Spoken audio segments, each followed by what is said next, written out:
विद्यार्थी मित्रांनो नमस्कार। आज आपण इयत्ता 10वीच्या मराठी या पाठ्यपुस्तकातील आश्वासक चित्र ही कविता समजून घेणार आहोत।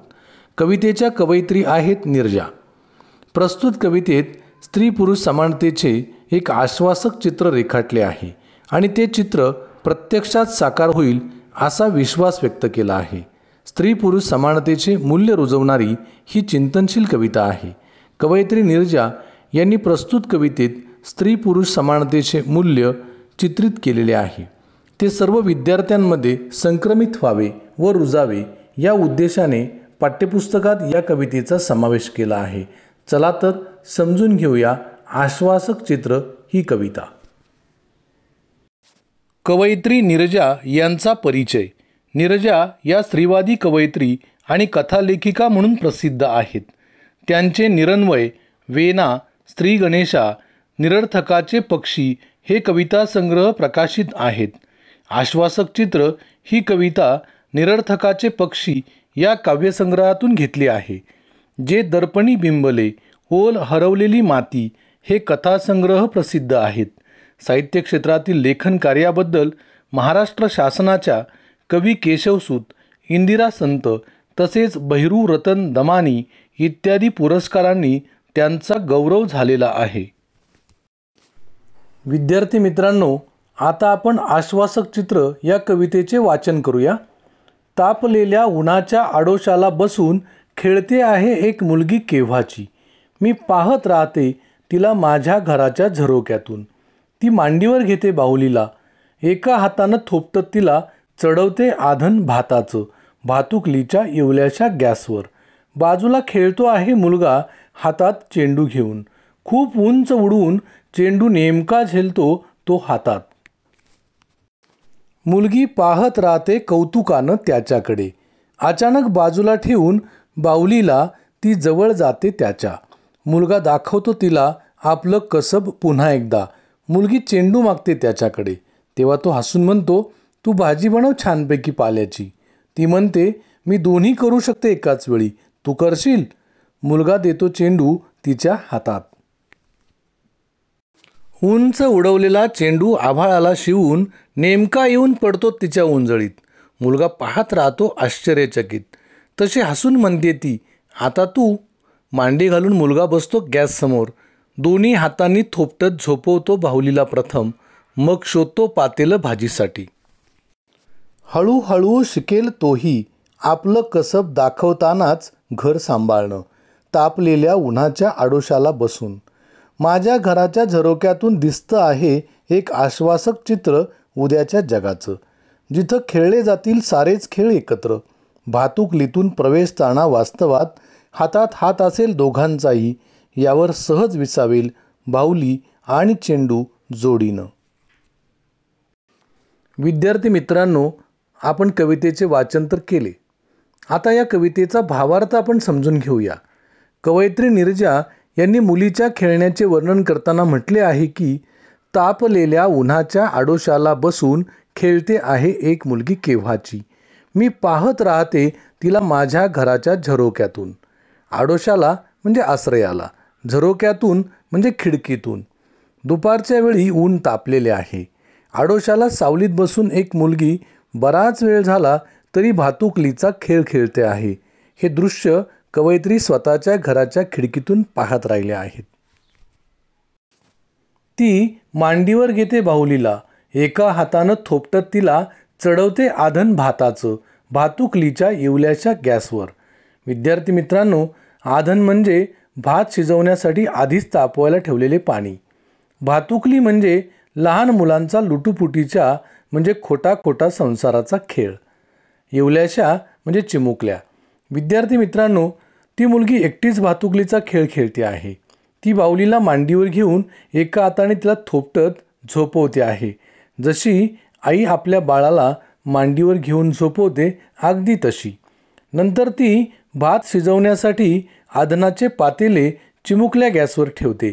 तिचा लुटुपुटीचा संसार सुरू आहे। भातुकली खेळताना मुलगी कोणत्या दोन गोष्टी करते, तर पहिल्यांदा ती बाहुलीला मांडीवर घेऊन थोपटते आहे आणि नंतर भातुकलीच्या गॅसवर भाताचं आधन ठेवते। बाजूला खेळतो आहे मुलगा हातात चेंडू घेऊन. खूप उंच उडवून चेंडू नेमका झेलतो तो हातात. तिथेच एका बाजूला एक मुलगा हातात चेंडू घेऊन खेळतो आहे. तो चेंडू त्याने खूप उंच उडवून पुन्हा नेमका हातात झेलला आहे. खेळणारा मुलगा चेंडू प्रथम उंच उडवतो आणि नंतर हातात झेलतो. मुलगी पाहत राहते कौतुकानं त्याच्याकडे. अचानक बाजूला ठेवून बाहुलीला ती जवळ जाते त्याच्या. मुलगा दाखवतो तिला आपलं कसब पुन्हा एकदा. कसब म्हणजे कौशल्य, कुशलता. या ओळींचा अर्थ असा आहे, मुलगी त्या मुलाचा खेळ कौतुकाने पाहते. अचानक मांडीवरची बाहुली बाजूला ठेवून ती त्या मुलाजवळ जाते. मुलगा पुन्हा एकदा चेंडू उंच उडवून झेलण्याचे कौशल्य तिला दाखवतो. मुलगी चेंडू मागते त्याच्याकडे. तेव्हा तो हसून म्हणतो, तू भाजी बनव छानपैकी पाल्याची. ती म्हणते, मी दोन्ही करू शकते एकाच वेळी, तू करशील? मुलगा देतो चेंडू तिच्या हातात. ह्या ओळींचा अर्थ असा, मुलगी मुलाकडे चेंडू मागते. मुलाला वाटते या मुलीला माझा चेंडूचा खेळ जमणार नाही. आपल्यालाही असंच वाटतं. तेव्हा हसून तो तिला म्हणतो, तू छानपैकी पालेभाजी बनव. भातुकलीचा खेळ भाजी करणे हे तुझे काम. तुला पुरुषी कामे काही जमणार नाहीत. मुलगी त्याला म्हणते, मी स्त्रियांची आणि पुरुषांची दोन्ही कामे एकाच वेळी करू शकते. तू करू शकशील का? मुलीच्या उद्गारातून कवयित्रीने स्त्रीचे सामर्थ्य मार्मिकपणे स्पष्ट केले आहे. यातून भातुकली खेळणाऱ्या मुलीमध्ये आत्मविश्वास दिसून येतो. उंच उडवलेला चेंडू आभाळाला शिवून नेमका येऊन पडतो तिच्या ओंजळीत. मुलगा पाहत राहतो आश्चर्यचकित. तसे हसून म्हणते ती, आता तू. मांडी घालून मुलगा बसतो गॅससमोर. दोन्ही हातांनी थोपटत झोपवतो बाहुलीला प्रथम. मग शोधतो पातेलं भाजीसाठी. मुलगा मुलीला चेंडू देतो. मुलगी चेंडू उंच उडवते. तो आभाळाला जणू स्पर्श करून नेमकेपणाने तिच्या ओंजळीत येऊन पडतो. मुलगी चेंडू व्यवस्थित झेलते. हे पाहून मुलगा आश्चर्याने तिच्याकडे पाहतो. आपल्यासारखाच चेंडू तिने झेलला हे पाहून मुलगा चकित होतो. मुलगी मुलाला म्हणते, आता तुझी पाळी, तू माझे काम करून दाखव. मुलगा चिमुकल्या गॅससमोर मांडी घालून बसतो. मुलाचे कौशल्य व घर सांभाळण्याची वृत्ती इथे दिसून येते. तो प्रथम काय करतो तर दोन्ही हातांनी थोपटत बाहुलीला झोपवतो व मग भाजी करण्यासाठी पातेल्याची शोधाशोध करतो. हळूहळू शिकेल तोही. आपलं कसब दाखवतानाच घर सांभाळणं. तापलेल्या उन्हाच्या आडोशाला बसून. हा मुलामधला बदल पाहताना कवयित्री म्हणतात, मुलगा हळूहळू घर सांभाळायला शिकेल. घर सांभाळणे म्हणजे घराची देखभाल करणे, संसार चालवणे. पुरुषातला हा आश्वासक बदल कवयित्रींना अपेक्षित आहे. तापलेल्या उन्हात सावलीच्या आडोशाला बसून तो मुलगा आपले कौशल्य दाखवता दाखवता घर सांभाळणेही शिकेल. हळूहळू संसारातील स्त्रियांची घरगुती कामेही शिकेल, असा कवयित्रीला आशावाद वाटतो. माझ्या घराच्या झरोक्यातून दिसतं आहे एक आश्वासक चित्र उद्याच्या जगाचं, जिथं खेळले जातील सारेच खेळ एकत्र. भातुकलीतून प्रवेशताना वास्तवात हातात हात असेल दोघांचाही. यावर सहज विसावेल बाहुली आणि चेंडू जोडीनं. कवयित्री नीरजा आपल्या घराच्या झरोक्यातून म्हणजे खिडकीतून मुलामुलीचा खेळ पाहत आहेत. मुलगी भातुकलीचा खेळ खेळत असते व मुलगा चेंडू उडवत असतो, हे आपण पाहिलंय. थोड्या वेळाने त्यांना दिसतं की मुलगी सहजपणे चेंडू उडवून झेलत आहे आणि मुलगा भातुकलीचा खेळ खेळत आहे. हा परस्परांचा स्नेहभाव व सहभाग पाहून कवयित्री म्हणतात की हे उद्याच्या जगातले आश्वासक चित्र आहे. स्त्री पुरुष समानता येऊ घातली आहे. भविष्यात सारेच खेळ एकत्र खेळले जातील. भातुकलीच्या स्वप्नाळू जगातून प्रत्यक्ष वास्तवात प्रवेश करताना या दोन्ही मुलांचा म्हणजेच स्त्री पुरुषाचा हात एकमेकांच्या हातात असेल. ज्या हातांवर बाहुली आणि चेंडू स्नेहाने एकत्र विसावलेले असतील, म्हणजेच स्त्री पुरुषांमध्ये परस्पर सामंजस्य व स्नेहभाव निर्माण होऊन स्त्री पुरुष समानता नक्कीच येईल. या कवितेतील मुलगी ही उद्याच्या स्त्रीचे तर मुलगा पुरुषप्रधान संस्कृतीचे प्रतिनिधित्व करत आहे. शिक्षणामुळे एक नवा आत्मविश्वास मुलींच्या मनात जागा झाला आहे. मुलीला कमी लेखण्याची चूक आपल्याकडून झाली याची जाणीव मुलाला झाली आहे.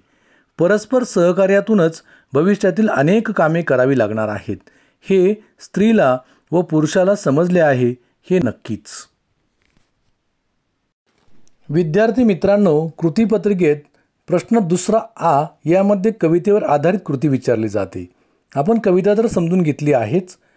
आश्वासक चित्र या कवितेसंबंधित दिलेल्या मुद्द्यांच्या आधारे आपल्याला कृती सोडवायची आहे. ती कृती पुढील प्रमाणे: 1. प्रस्तुत कवितेच्या कवयित्री नीरजा. 2. कवितेचा रचना प्रकार मुक्त छंद. 3. कवितेचा काव्यसंग्रह निरर्थकाचे पक्षी. 4. कवितेचा विषय स्त्री पुरुष समानता. 5. या कवितेतून व्यक्त होणारा स्थायी भाव. स्त्री पुरुष समानता येणारच हा कवयित्री नीरजा यांच्या मनातील आशावाद. विद्यार्थी मित्रांनो, या कृती 1 गुणांसाठी तुम्हाला विचारल्या जातात. आता 2 गुणांसाठी विचारल्या जाणाऱ्या कृती पाहूया. कवितेची मध्यवर्ती कल्पना. या कवितेची मध्यवर्ती कल्पना काय आहे? सध्याच्या काळाकडे लक्ष टाकले तर असे जाणवेल की आजच्या युगातही स्त्रियांना समाजात दुय्यम स्थान दिले जाते. कवयित्री नीरजा यांना 2 लहान मुले खेळताना दिसतात. त्यांच्यात हळूहळू सामंजस्य निर्माण होत जाताना दिसते. मुले मोठी होतील तेव्हा ती सामंजस्याने वागू लागतील आणि समाजात स्त्री पुरुष समानता प्रस्थापित होईल असा आशावाद कवयित्रींच्या मनात आहे आणि हीच या कवितेची मध्यवर्ती कल्पना आहे. कवितेतून व्यक्त होणारा विचार. अजूनही समाजाने पूर्णपणे स्त्री पुरुष समानता स्वीकारलेली नाही हे निराशाजनक आहे. परंतु भावी काळ हा स्त्री पुरुष समानतेचाच असणार आहे. म्हणून सर्वांनी स्त्री पुरुष समानतेचे तत्त्व आत्तापासूनच मान्य करून ते स्वीकारले पाहिजे असा विचार या कवितेतून मांडला आहे. याबरोबरच कवितेतील आवडलेली ओळ, कविता आवडण्याची वा न आवडण्याची कारणे असेही मुद्दे विचारले जातात आणि आपल्याला त्यानुसार आवडलेली ओळ लिहायची आहे आणि आवडीचे कारणही लिहायचे आहे. कवितेतून मिळणारा संदेश. आश्वासक चित्र या कवितेतून स्त्री पुरुष समानतेचा संदेश सांगितला आहे. उद्याच्या जगात सारेच खेळ मुलगा मुलगी एकत्र खेळताना दिसतील. म्हणूनच मुलगा मुलगी स्त्री पुरुष असा भेदभाव का व कशासाठी? एकमेकांना समजून घेऊनच समान संधी, हक्क, अधिकार मान्य करून भविष्यात वाटचाल करणे आवश्यक आहे. भावी काळाला साजेसे जीवन जगण्यासाठी आपल्याला स्त्री पुरुष समानतेचे तत्त्व स्वीकारावेच लागणार आहे. हा संदेश या कवितेतून दिला आहे. या कवितेची भाषिक वैशिष्ट्ये. विद्यार्थी मित्रांनो, ही मुक्त छंदातली कविता आहे. दैनंदिन व्यवहारातली भाषा कवितेत वापरली गेली आहे. साध्या विधानातून कवयित्री खोलवरचे विचार मांडतात. लहान मुलांच्या खेळाचे चित्रण हे या कवितेतील सुंदर प्रतीक आहे.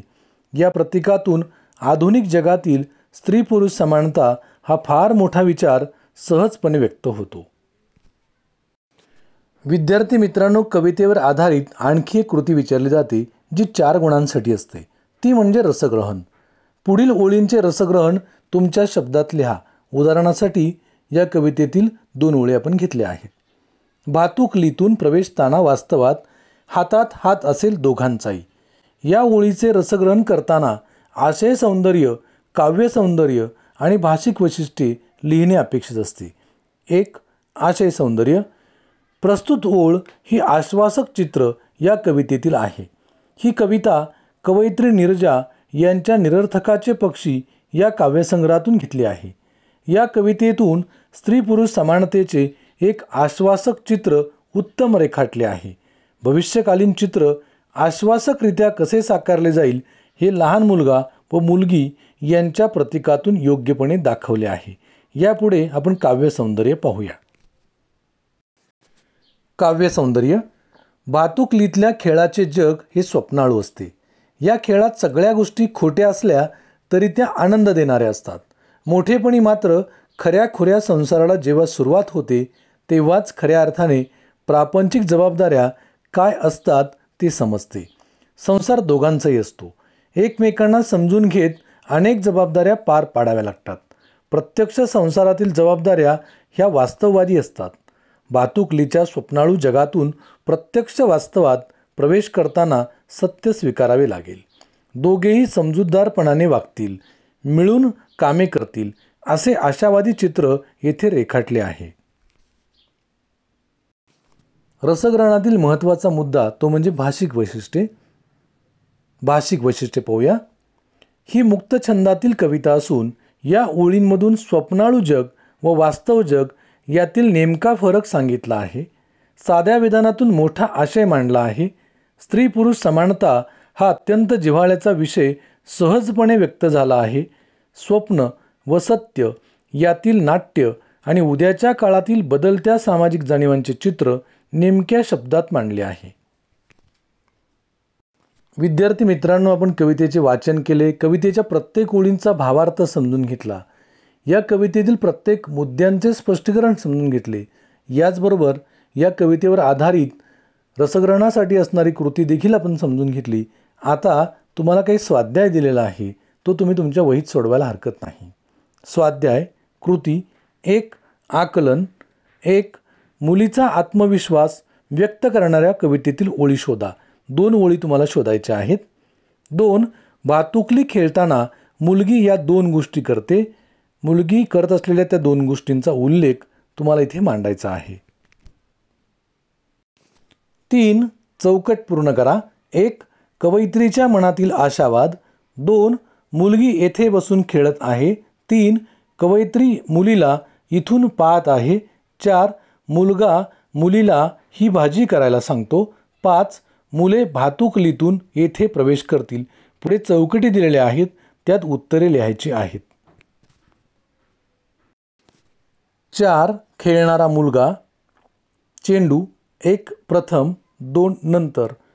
मुलगा आधी काय करतो आणि नंतर काय करतो ते तुम्हाला चौकटीत लिहायचे आहे. 5.